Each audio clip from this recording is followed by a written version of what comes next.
Subscribe कीजिए हमारे channel को और बेल आइकन को भी दबाएं ताकि आपसे कोई भी वीडियो मिस ना हो पाए।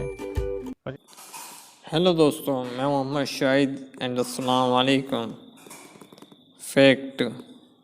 फैक्ट यानी सच्चाई या तथ्य, हकीकत या हकाइक।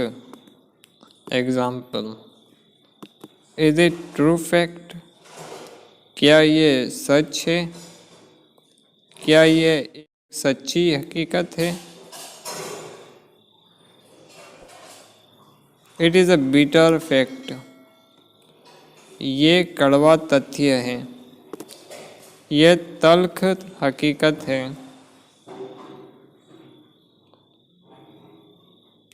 I can't hide the fact.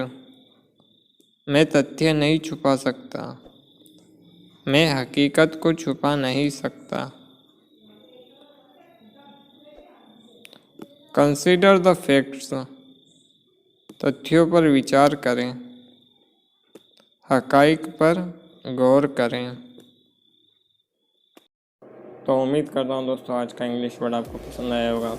इंशाल्लाह इसी तरीके से हर बार एक न्यू इंग्लिश वर्ड सीखते रहें। Thank you for watching. See you tomorrow.